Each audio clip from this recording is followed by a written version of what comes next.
आचार्य चाणक्य एक महान ज्ञानी होने के साथ ही एक अच्छे नीतिकार थे। आचार्य ने अपनी नीति में मनुष्य जीवन को सुखकर बनाने के लिए कई महत्वपूर्ण बातें बताई हैं। आचार्य चाणक्य ने अपनी नीति में स्त्रियों के विषय में बहुत ही महत्वपूर्ण बातें बताई हैं। एक श्रेष्ठ पत्नी कैसी होती है तथा एक चरित्रहीन पत्नी में कौन से दुर्गुण होते हैं, इस बारे में बताया है। जानकारी की शुरुआत करने से पहले मैं आपसे एक विनम्र निवेदन करता हूं कि अगर आप वाकई में भगवान कृष्णा जी को अपने दिल से मानते हैं तो इस वीडियो को लाइक कर दीजिएगा, चैनल को सब्सक्राइब कर लीजिएगा एवं कमेंट बॉक्स में लिखिएगा जय श्री कृष्णा। चाणक्य के अनुसार किसी भी परिवार की स्त्री ही उस घर की लक्ष्मी होती है, इसलिए घर की स्त्रियों का सम्मान करना आवश्यक है। ऐसे घर से लक्ष्मी चली जाती है जिस घर में स्त्रियों को सम्मान नहीं दिया जाता। साथ ही स्त्रियों का यह भी कर्तव्य होता है कि वे अपने चरित्र की रक्षा करें। समाज में ऐसा कोई गलत काम ना करे जिससे परिवार की एवं पति की बदनामी हो। चाणक्य कहते हैं, स्त्री चाहे गरीब घर की हो अथवा छोटे कुल की ही क्यों न हो, अगर वह चरित्रवान और गुणवान है तो उससे विवाह कर लेना चाहिए। उसे अपनाने में कोई संकोच नहीं करना चाहिए। परंतु अगर कोई पुरुष स्त्री के गुण न देखकर केवल उसके सौंदर्य देखकर विवाह करता है तो उसे भविष्य में भयंकर परिणाम भुगतने पड़ सकते हैं, क्योंकि चरित्रहीन स्त्रियों को न मान सम्मान की परवाह होती है और न ही अपने और पराये की। वे स्वयं के स्वार्थ के लिए किसी भी हद तक जा सकती हैं। आज के इस वीडियो में हम आपको चाणक्य द्वारा बताए हुए ऐसे 5 अवगुणों के बारे में बताने जा रहे हैं जो किसी भी पत्नी में नहीं होने चाहिए। ऐसी स्त्री अपने पति का जीवन बर्बाद कर सकती है। तो आइए जान लेते हैं। सबसे पहली बात है गोपनीयता भंग करना। आचार्य चाणक्य के अनुसार महिलाओं को परिवार की गोपनीयता कभी भंग नहीं करनी चाहिए।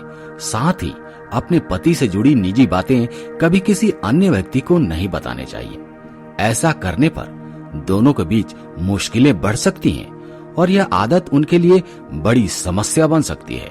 कोई दुश्मन आपके परिवार के रहस्य जान लेता है तो वह आपका इस्तेमाल आपके खिलाफ कर सकता है। अतः महिलाओं को अपने राज हमेशा गुप्त रखने चाहिए। दूसरी बात है संकट के समय धैर्य खो देना। चाणक्य के अनुसार पत्नी की असली परीक्षा संकट के समय में होती है। जो स्त्री संकट के समय में अपना धैर्य खो देती है वह नष्ट हो जाती है।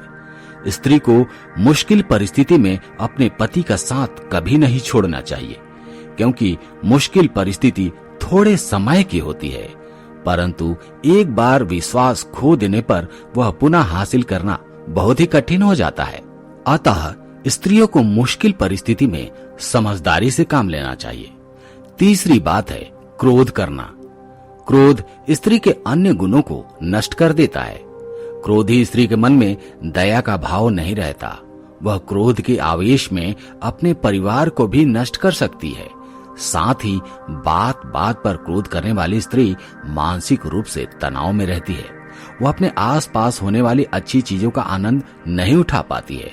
क्रोध से वैवाहिक जीवन में कलह की शुरुआत होती है, जिससे परिवार की शांति भंग हो जाती है।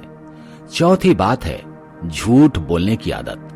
आचार्य चाणक्य के अनुसार जो महिलाएं बहुत ज्यादा झूठ बोलती हैं उनके साथ रहना अनुचित होता है।